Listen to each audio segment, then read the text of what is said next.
ನಮಸ್ತೆ ಕರ್ನಾಟಕ 1 ಟಿವಿಗೆ ಸ್ವಾಗತ. ಬೇಸಿಗೆ ಇನ್ನೇನು ಆರಂಭ ಆಯ್ತು. ತಂಪು ಪಾನೀಯಗಳ ಹಾವಳಿ ಇಲ್ಲಿಂದ ಹೇಳತೀರದು. ಆದ್ರೆ ಇಂತಹ ಬಿಸಿಲಲ್ಲೂ ಚಹಾ ಮತ್ತು ಕಾಫಿ ಪ್ರಿಯರು ಮಾತ್ರ ತಮ್ಮ ರುಚಿಯನ್ನ ಬದಲಾಯಿಸುವುದಿಲ್ಲ. ಅದರಲ್ಲೂ ಇಡೀ ಜಗತ್ತಿನ ಅತ್ಯಂತ ಜನಪ್ರಿಯ 3 ಪಾನೀಯಗಳಲ್ಲಿ ಕಾಫಿ ಕೂಡ ಒಂದಾಗಿದೆ. 365 ದಿನವೂ ಕಾಫಿ ಪ್ರಿಯರಿಗೆ ಇದರ ಮೇಲಿನ ಆಸಕ್ತಿ ಕಡಿಮೆ ಆಗುವುದಿಲ್ಲ ಎಂಬುದಕ್ಕೆ ಸಾಕ್ಷಿ ಎಂದ್ರೆ ಪ್ರಪಂಚದಾದ್ಯಂತ ಪ್ರತಿದಿನ 2 ಶತಕೋಟಿ ಕಾಫಿ ಖಾಲಿ ಆಗ್ತಾ ಇದೆ ಎನ್ನುವ ಸತ್ಯ. ಇಷ್ಟೊಂದು ಫೇಮಸ್ ಆಗಿರುವ ಬಿಸಿ ಬಿಸಿ ಕಾಫಿ ಇದೀಗ ಬೆಳೆಗಾರರಿಗೆ ತಂಪು ಸುದ್ದಿ ತಂದಿದೆ. ಹೌದು, 5 ವರ್ಷಗಳಲ್ಲಿ ದೇಶೀಯ ಕಾಫಿ ಬೀಜಗಳ ದರ 100ರಿಂದ 200ರಷ್ಟು ಹೆಚ್ಚಾಗಿದ್ದು, ಸದ್ಯದಲ್ಲಿ ಕಾಫಿ ಪುಡಿ ಬೆಲೆಯೂ ಏರಿಕೆ ಆಗಲಿದೆ. 2024ರ ಆರಂಭದಲ್ಲಿ 1 ಕೆಜಿ ಕಾಫಿಯ ಪುಡಿ 450 ರೂಪಾಯಿ ಇತ್ತು. ನಂತರ 6 ತಿಂಗಳಲ್ಲಿ 600ಕ್ಕೆ ಏರಿದೆ. ಪ್ರಸ್ತುತ 850 ರೂಪಾಯಿಗಳಾಗಿದೆ. ಹೀಗೆ ಕಾಫಿ ಇದರ ಏರಿಕೆಗೆ ಕಾರಣ ಅಂತಾರಾಷ್ಟ್ರೀಯ ಮಾರುಕಟ್ಟೆ ಪಟ್ಟಿಯಲ್ಲಿ ಉಂಟಾಗ್ತಾ ಇರುವ ಕಾಫಿಯ ಕೊರತೆ. ಇತ್ತೀಚಿನ ವರ್ಷಗಳಲ್ಲಿ ಈ ಬೆಳೆಯ ಉತ್ಪಾದನೆ ಕುಸಿತಗೊಂಡಿದ್ದು, ದರ ಹೆಚ್ಚಳಕ್ಕೆ ಇದು ಮುಖ್ಯ ಸಂಗತಿಯಾಗಿದೆ. ಜಾಗತಿಕವಾಗಿ ಏರುಪೇರಾದ ದರದಿಂದ ಸಹಜವಾಗಿಯೇ ಸ್ಥಳೀಯ ಮಾರುಕಟ್ಟೆಗಳಲ್ಲಿ ಬೆಲೆಯ ಬಿಸಿ ತಟ್ತಾ ಇದೆ.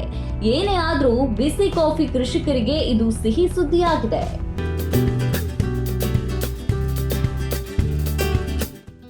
ಇನ್ನು ಸುದ್ದಿಯಲ್ಲಿರುವ ಈ ಬೆಳೆಯ ಇತಿಹಾಸ ಗಮನಿಸೋದಾದ್ರೆ, ಕಾಫಿ ಮೂಲತಃ ಆಫ್ರಿಕಾ ಉಷ್ಣವಲಯದ ನಿತ್ಯ ಹರಿದ್ವರ್ಣದಲ್ಲಿ ಕಂಡುಬಂದ ಉತ್ಪನ್ನ. ಪ್ರಸ್ತುತ ದಿನಗಳಲ್ಲಿ ಇದೊಂದು ವಾಣಿಜ್ಯ ಬೆಳೆಯಾಗಿ ಮಾರುಕಟ್ಟೆಯಲ್ಲಿ ಅಧಿಕ ಬೇಡಿಕೆ ಗಳಿಸಿದೆ. ಅಲ್ಲದೆ ಭಾರತದ 2.5 ದಶಲಕ್ಷಕ್ಕೂ ಹೆಚ್ಚು ಕೃಷಿಕರಿಗೆ ಪ್ರಾಥಮಿಕ ಆದಾಯದ ಮೂಲವಾಗಿದೆ.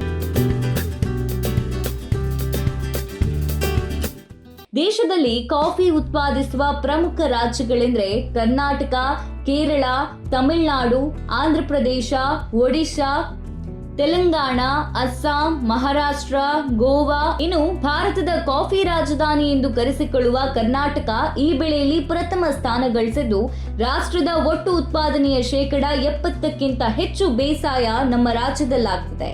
ಇದರಲ್ಲಿ 50%ರಷ್ಟು ಪಾಲನ್ನ ಕೊಡಗು ಹೊಂದಿದ್ದು, ಉಳಿದಂತೆ ಚಿಕ್ಕಮಗಳೂರು, ಹಾಸನ, ಶಿವಮೊಗ್ಗ ಜಿಲ್ಲೆಗಳಲ್ಲೂ ಕಾಫಿ ಎಸ್ಟೇಟ್ ಕಂಡು ಬರ್ತದೆ.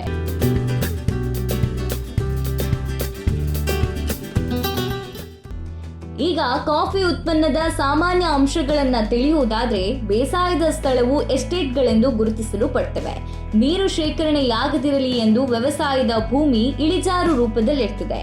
ಇನ್ನು ಯಾವುದೇ ಪ್ರಭೇದ ಕಾಫಿಗಾದ್ರೂ 23ರಿಂದ 28 ಡಿಗ್ರಿ ಸೆಲ್ಸಿಯಸ್ ನಡುವಿನ ತಾಪಮಾನ ಯೋಗ್ಯವಾಗಿರ್ತದೆ. 1500ರಿಂದ 2000 ಮಿಲಿಮೀಟರ್ ಮಳೆ ಅಗತ್ಯವಿದ್ದು, 1 ಮೀಟರ್ಗಿಂತ ಕಡಿಮೆ ಮಳೆ ಬೀಳುವ ಪ್ರದೇಶದಲ್ಲಿ ನೀರಾವರಿ ಅವಶ್ಯಕವಾಗಿದೆ. ಅಲ್ಲದೆ 2000ದಿಂದ 6500 ಅಡಿ ಎತ್ತರದ ಸ್ಥಳಗಳಲ್ಲಿ ಇದನ್ನ ಬೇಸಾಯ ಮಾಡಲಾಗುತ್ತೆ. ಸಾಕಷ್ಟು ತೇವಾಂಶದ ಜೊತೆ ನಿರ್ದಿಷ್ಟ ನೆರಳು ಇದಕ್ಕೆ ಬೇಕು.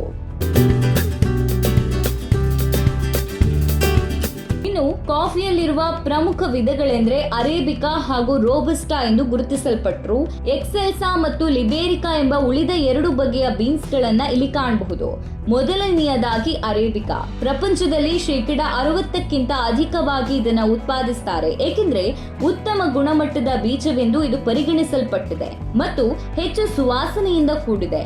ಅರೇಬಿಕಾ ನೋಡಲು ಸಾಕಷ್ಟು ಚಿಕ್ಕ ಗಿಡವಾಗಿದ್ದು ಕತ್ತರಿಸಲು ಸುಲಭ ಆಗಿದೆ. ರೋಬಸ್ಟಾ 2ನೆಯ ವಿಧ. ಇದು ವಿಶ್ವದಲ್ಲಿ 2ನೆಯ ಅತಿ ಹೆಚ್ಚು ಉತ್ಪಾದನಾ ಕಾಫಿ ಬೀಜ ಆಗಿದೆ. ಅನಿಯಮಿತ ಮಳೆಯೊಂದಿಗೆ ಬಿಸಿ ವಾತಾವರಣದಲ್ಲಿ ಉತ್ತಮವಾಗಿ ಬೆಳೀತದೆ. ಈ ಬೀನ್ಸ್ಗಳು ಸ್ವಲ್ಪ ಪ್ರಮಾಣದ ಚಾಕ್ಲೇಟ್ ರುಚಿಯಿಂದ ಕೂಡಿರ್ತವೆ.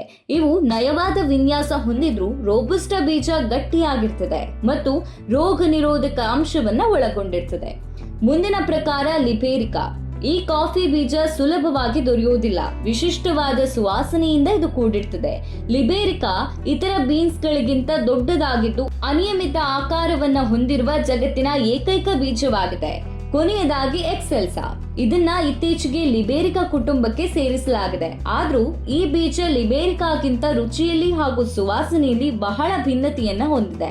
ಹೀಗೆ ಕಾಫಿಯ ವಿವಿಧ ಬೀನ್ಸ್ಗಳು ಗಾತ್ರ, ರುಚಿ, ಪರಿಮಳ ಹಾಗೂ ಬೇಸಾಯದ ಲಕ್ಷಣಗಳಲ್ಲಿ ವಿಭಿನ್ನತೆಯನ್ನ ಒಳಗೊಂಡಿದೆ. ಈ ವೈವಿಧ್ಯಮಯ ಕಾಫಿ ಬೀಜಗಳಿಗೆ ತಗುಲುವ ಕೆಲ ರೋಗ ಹಾಗೂ ಪರಿಹಾರಗಳನ್ನ ನೋಡೋದಾದ್ರೆ, ಕಾಫಿ ಗಿಡಗಳಿಗೂ ಇತರೆ ಬೆಳೆಗಳಂತೆ ಹಲವು ಕೀಟ ರೋಗಗಳು ಅಂಟವೆ. ಇದರಿಂದ ಉತ್ಪನ್ನ ಮತ್ತು ಬೀಜಗಳ ಗುಣಮಟ್ಟ ಕಡಿಮೆ ಆಗುತ್ತೆ. ಪ್ರಮುಖವಾಗಿ ಕಾಫಿ ತೋಟಗಳಲ್ಲಿ ಕಂಡುಬರುವ ಕೀಟಗಳೆಂದ್ರೆ ಕಾಫಿ ಬೆರ್ರಿ ಬೊರಾರ್, ಎಲೆ ಕುರಿತ ಹುಳು, ಮಿಲ್ ಬಗ್ಗಳು, ಇರುವೆಗಳು. ಇವುಗಳಿಂದ ಎಲೆ, ಕಾಂಡಗಳಲ್ಲಿ ರೋಗದ ಚುಕ್ಕೆ ಹಾಗೂ ಸುರಂಧ್ರ ಉಂಟಾಗ್ತದೆ. ದ್ಯುತಿ ಸಂಶ್ಲೇಷಣೆಗೂ ಇವು ಅಡ್ಡಿ ಉಂಟು ಮಾಡೋದ್ರಿಂದ ಇಳುವರಿ ಕೂಡ ಕುಂಠಿತವಾಗುತ್ತೆ. ಇನ್ನು ಕಾಫಿ ಗಿಡದ ಪ್ರಮುಖ ರೋಗಗಳೆಂದ್ರೆ ಸರ್ಕೋಸ್ಪೋರ ಎಲೆ ಚುಕ್ಕಿ.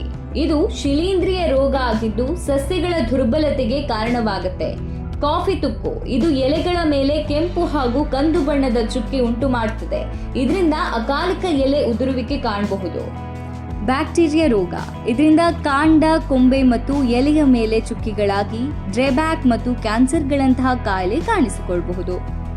ಇಂತಹ ವಿವಿಧ ಕೀಟ ಹಾಗೂ ರೋಗಗಳಿಂದ ಸಸ್ಯಗಳನ್ನು ಸಂರಕ್ಷಿಸಲು ಕೆಲವು ವಿಧಾನ ಅನುಸರಿಸಬೇಕು.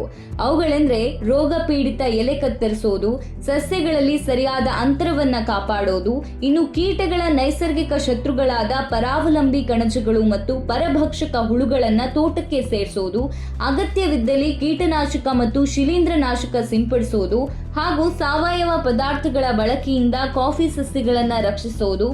ಈ ರೀತಿಯ ವಿವಿಧ ಮಾರ್ಗಗಳನ್ನು ಅಳವಡಿಸಿಕೊಳ್ಳುವುದರಿಂದ ಕಾಫಿ ಬೆಲೆ ಉತ್ತಮವಾಗಿ ಬರುವಂತೆ ಮಾಡುವುದರೊಂದಿಗೆ ಗುಣಮಟ್ಟದ ಬೀಜಗಳನ್ನು ಪಡೆಯಬಹುದಾಗಿದೆ. ಇದು ಕಾಫಿ ಬೇಸಾಯದ ಸಾಮಾನ್ಯ ಅಂಶ. ಬೀಜಗಳ ವಿಧ ಹಾಗೂ ಅವುಗಳಿಗೆ ಅಂಟುವ ರೋಗ ಮತ್ತು ನಿವಾರಣೆಗಳ ಮಾಹಿತಿಯಾಗಿತ್ತು. ಕೇವಲ ಕಾಫಿ ಪ್ರಿಯರಾದ್ರೆ ಸಾಲದು, ಅದರ ವ್ಯವಸಾಯ ಹಾಗೂ ಜಾಗತಿಕ ಮಾರುಕಟ್ಟೆಯ ಕುರಿತು ಅಲ್ಪ ಜ್ಞಾನ ಹೊಂದಿದ್ರೆ ಒಳಿತು. ಅದಕ್ಕಾಗಿ ಇಂದು ಕಾಫಿ ಕೃಷಿಯ ಹಲವು ಅಂಶಗಳನ್ನ ನಿಮ್ಮ ಮುಂದೆ ಪ್ರಸ್ತುತಪಡಿಸಲಾಯಿತು. ಇದಿಷ್ಟು ಕಾಫಿ ಬೆಳೆ ಹಾಗೂ ಮಾರುಕಟ್ಟೆಯ ಸಂಕ್ಷಿಪ್ತ ವರದಿ. ಇನ್ನಷ್ಟು ಇಂತಹ ವಿಶೇಷ ಮಾಹಿತಿಗಳೊಂದಿಗೆ ಮುಂದಿನ ಸಂಚಿಕೆಯಲ್ಲಿ ಸಿಗ್ತೇವೆ. ಇದು 1 ಪಾಯಿಂಟ್ ಟಿವಿ.